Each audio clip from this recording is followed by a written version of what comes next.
Pernahkah kamu merasa menjadi terlalu baik justru membuatmu tak dihargai? Kamu hadir saat mereka sepi.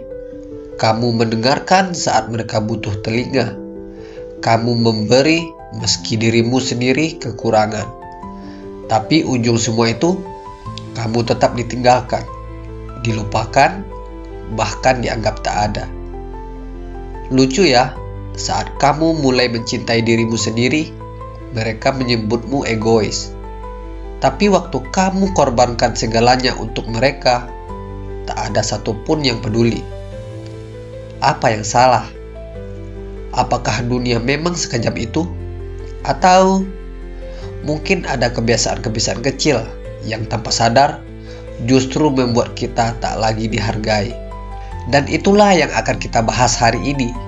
4 kebiasaan buruk yang tampak seperti kebaikan, tapi diam-diam meruntuhkan harga dirimu di mata orang lain. Dan kita akan mengupas semuanya lewat sudut pandang filsafat stoikisme. Jangan buru-buru pergi, karena bisa jadi inilah cermin paling jujur yang kamu temui hari ini. Sebelum kita melangkah lebih jauh, izinkan aku mengajakmu sejenak berhenti untuk like sebagai bentuk terima kasihmu pada dirimu sendiri karena telah memilih konten yang memberi makna. Subscribe agar kamu tak kehilangan tempat pulang ketika hidup terasa bising. Dan share karena mungkin ada seseorang di luar sana yang sedang merasa seperti kamu, tak dihargai, tak dimengerti, dan sedang mencari jawaban. Video ini bukan untuk viral, tapi untuk mereka yang diam-diam berjuang dalam sunyi, dan aku yakin kamu salah satunya. Yang pertama, terlalu sering mengalah demi kedamaian yang palsu. Aku pernah ada di posisi itu, mengiyakan segala hal, mengangguk saat ingin menolak, tersenyum saat hati ingin menangis. Aku pikir itu tanda dewasa. Aku pikir itu caraku mencintai. Tapi yang kuterima, aku tak dihargai. Aku dianggap tak punya pendirian.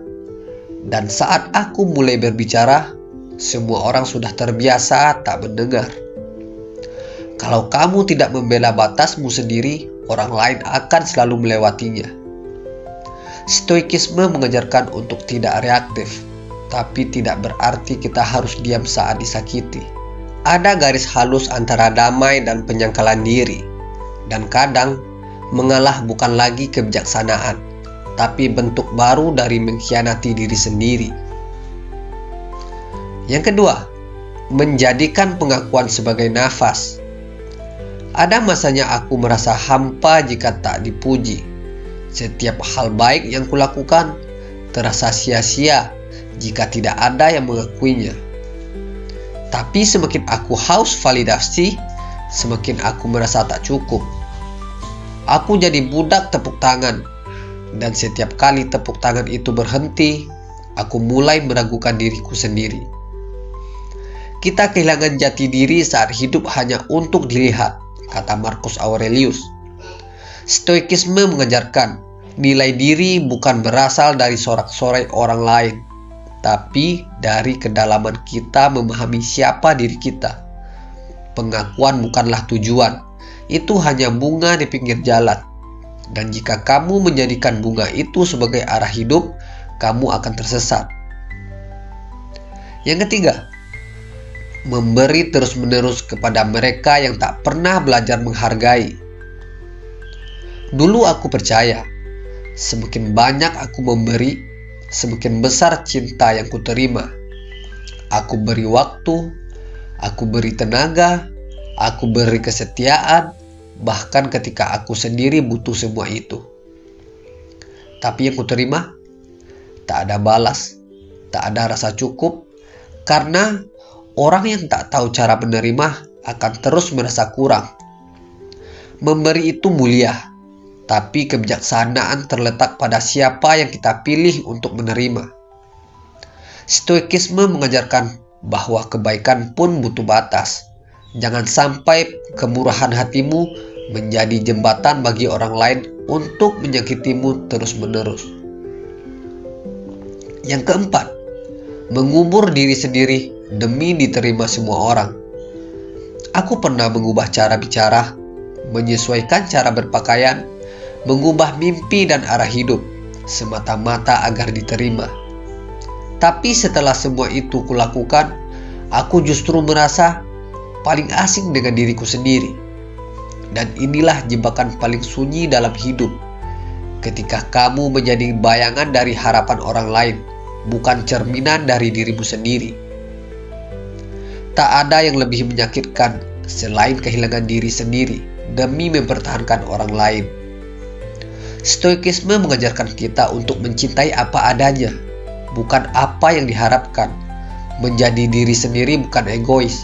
Itu bentuk tertinggi dari penghormatan terhadap kehidupan. Keempat kebiasaan ini, mengalah tanpa batas, haus pengakuan, memberi pada yang salah, dan kehilangan diri demi diterima bukanlah dosa besar. Tapi jika dibiarkan, mereka perlahan merusak cara orang memandang kita. Dan yang lebih buruk, mereka akan membuat kita lupa cara memandang diri kita sendiri dengan utuh. Stoikisme tidak mengajarkan untuk menjadi keras, tapi untuk menjadi kokoh. Bukan agar disukai semua orang, tapi agar tetap utuh meski ditinggalkan. Kalau kamu merasa pernah atau sedang mengalami salah satu dari ini, jangan diam, tulis di komentar. Karena kadang yang kamu anggap luka sendirian ternyata juga dirasakan oleh banyak orang di sini. Dan kalau kamu merasa video ini membuka matamu, share. Bukan karena ingin viral, tapi karena mungkin hari ini kamu bisa jadi jembatan bagi seseorang untuk menemukan dirinya kembali. Tonton juga video-video lain di channel ini. Kita sedang membangun ruang untuk orang-orang yang ingin sembuh, pelan-pelan, lewat kata-kata, lewat kesadaran.